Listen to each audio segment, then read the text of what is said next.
Hey Taurus, it's Teresa with One Love, One Light. Welcome to your message. Let's see what Spirit has for you. Holy Spirit, what message do you have for Taurus? What do you have for Taurus? Okay, and we have Priestess of Transition, honor individuality. So I feel like you're really coming into your authentic self. This is where you're like finding yourself, and you may have already felt like you have, but it's like the more you evolve, the more you're coming into your true self, the meaning of why you're here, like why you have the traits that you have, why you were built the way you were built. Coming into your life purpose, the meaning of everything. So it allows you to operate in pure truth, like not by anyone else's guidelines, but your own. But let's see what the book has to say. Number 15. Let's see here. Okay, so transitions are upon you, endings and new beginnings. Cultivate courage, bravery, and spunk to take fresh, bold actions. Release rigidity and routines to create new ones. Take tiny action steps. Celebrate your transition. Honor what has made you who you are and what you will create yourself to be in the next phase of your life. The Priestess of Transition exists to aid in the transitioning aspect of yourself as you move through a new phase of your life. This is her message to you. I am what one may call an initiator of the sacred rites of passage, especially for the young. I am with them and your inner youthful self as I cross through energetic passageways and markers of cycles and growth in order to bring completion and understanding and wisdom into the transitional experience of being a human being born into this physical form. As our earthly forms change, our souls transition in union. Although sometimes due to traumas, the soul stays rigid and stuck in a particular earth or time phase. I am here to aid in the unification, health, and consistent growth of a soul and an earth's body. I can be called upon to assist in the consciousness, the awakening to the transitions to alleviate the confusion and pain of the separation. Although this happens in all phases of a being's life, I am a maiden priestess in order to help you recall the initial breakages or traumas from early earth years and bring them into balance in later years for a deeper sense of healing and home with the soul-body union. So this is also about becoming like at home in your own body, because just by nature there seems to be a conflict of the soul and the body. Like we just naturally tend to dislike our, things about ourselves, things about our personality, things about our physical appearance or the way our body functions.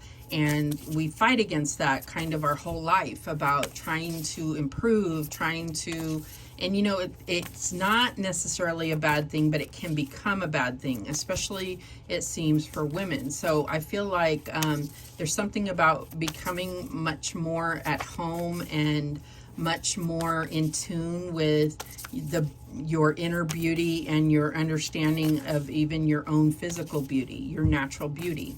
So let's see what else here. And we have shedding the old. There is a change coming your way.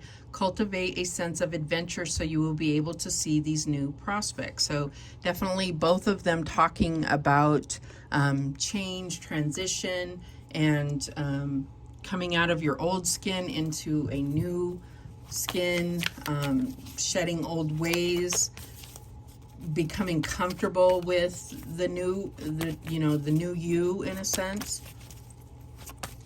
All right, what else? And we have turn away. Now, I'm not sure what that means. I don't normally read this book on these because it's more of a signifier, but I don't know what they mean. Turn away from what? We will read a little bit of it. I think they're kind of long here, but turn away from or turn your back on a situation that isn't serving your highest good. Turning away can be an empowering thing to do. This mermaid is showing you that turning away is the correct course of action, even if this is only a temporary measure. It can be a challenging action to take, as you may feel defeated on an egotistical level, yet in your wisdom you know deep down it's the right thing to do. So hold your head up high and accept that you've done all you can do. Turn or swim away with your self-esteem intact. Turning away can be a loving gesture when you know the people or situation you're turning away from will flourish without your input or physical presence.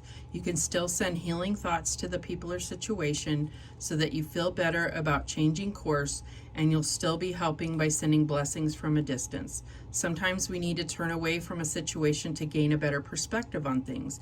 Don't feel that you have to endure your present circumstances if they don't feel right for you. Perhaps you're finding something unacceptable, in which case it's important to honor your own feelings. Have you already turned away from a situation but are tempted to get involved again? If this resonates with you, think long and carefully before backtracking. Try to recall the reason you turned away in the first place. Time has a habit of blurring our memories, so take off those rose-tinted glasses before making any major decisions in relation to this. So I think this is like a specific message for some of you, and so it will have resonated, or it will, or maybe it won't. So I just feel like there's something that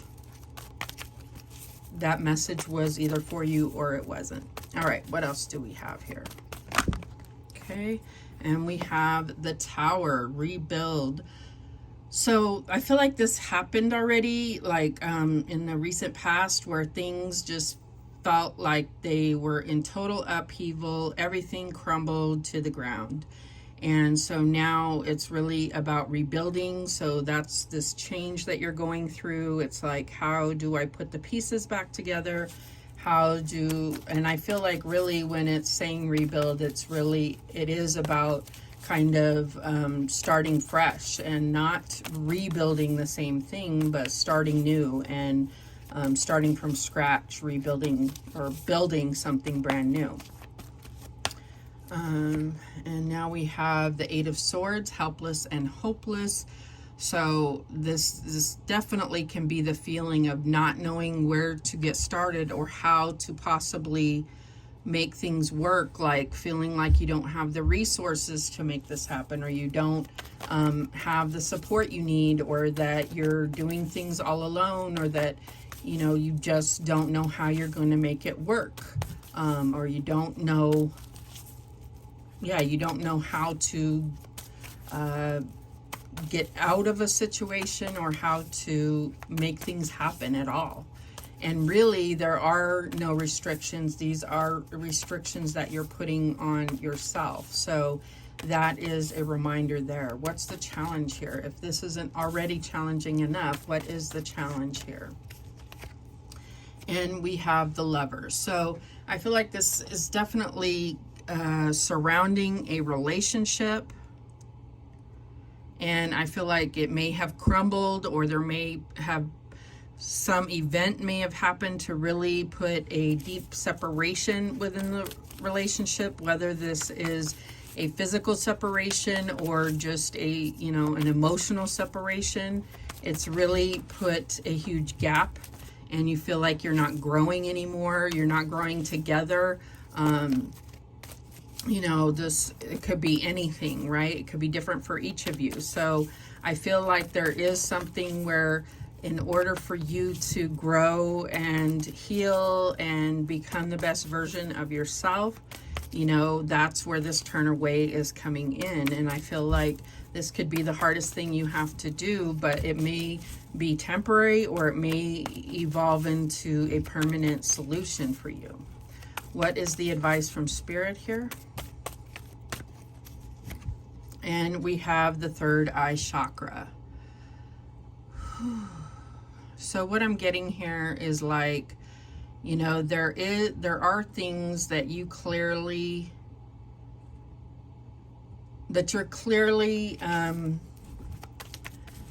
either dreaming about or getting visions about your future. And it's like you clearly see that this is like not going anywhere or going to turn out badly or something of that nature. What I feel like this is coming out is like to really work on meditation and clearing that third eye chakra so that you can feel like you really can trust your third eye chakra, your intuition, your foresight. That you are really connecting and getting not any kind of distorted view or foresight of what's coming. What is the outcome here? And we have the Nine of Swords, darkest fears. So that's what I'm saying is like you are probably stressing, having nightmares, worried about what could happen or what has happened and how things will turn out. And this is what you will manifest if you are focused in that direction. If you are constantly thinking about things in the worst light, you know, so, and this is because you feel like you don't have any control in the situation, you know, so I feel like this is where Spirit is saying this is what you will manifest if you continue this pattern of thinking. The bottom of the deck is the Strength card, and yeah, I was saying you don't feel like you have control. So, you know, the strength comes in, your strength comes in when you can keep yourself focused on you and keep yourself focused on managing your own changes, your own transition. It says honor individuality. This is your independence on building your life, you know, and not feeling so stuck and trapped and reliant on someone else being in your life, even if they still are in your life. It's so that you're not feeling like the end of the world happens if someone's emotions change. You know what I'm saying? So let's go ahead and clarify to get some more details here. Show me this Tower. What's happening here?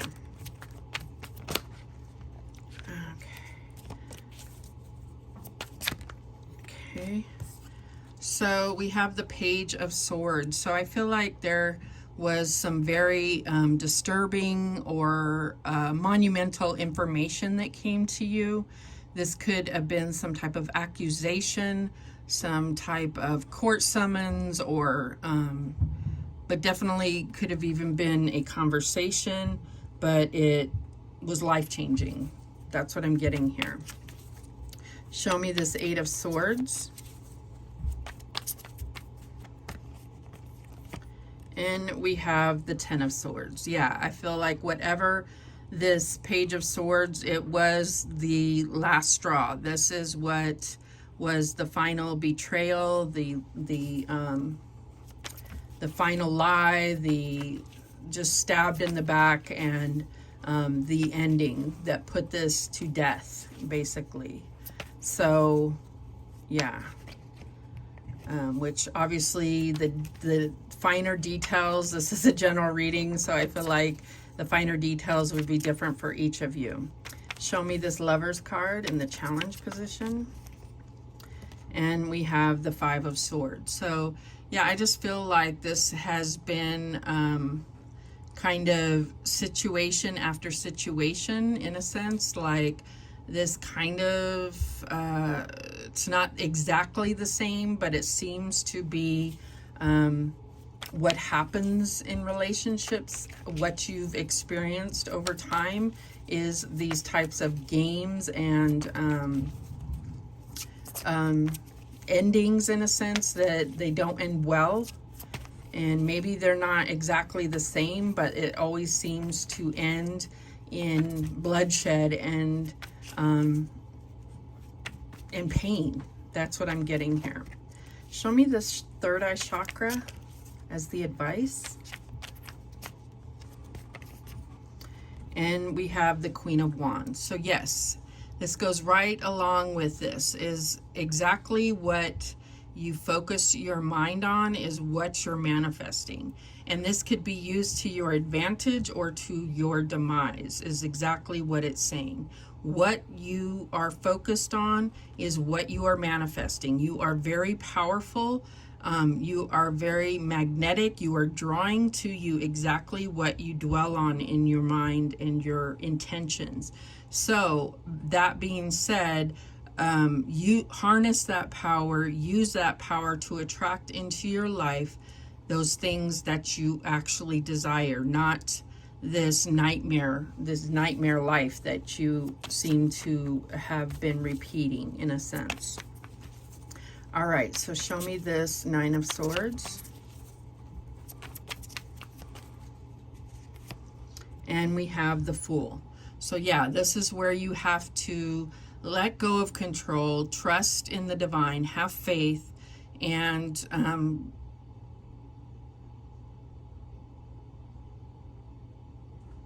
set out on a journey independently, not try to have control, but trust that you're being protected, that you're being guided. Yes, you'll have challenges, but you are supported by the divine. Have faith in that. And and know your strength. Know that you are strong enough to overcome challenges, to go through challenges. Like, life is not about there not being ever challenges or preventing challenges. You're going to have challenges and you will get through them. And those moments when you overcome challenges are so rewarding. So that is part of why we go through them, right? So the bottom of the deck is the Seven of Pentacles. So this is about going through things and investing in yourself, and understanding nature takes its course. It takes time to manifest. It takes time for things to build. It takes time for things to grow, and that's basically what this is about here. Okay.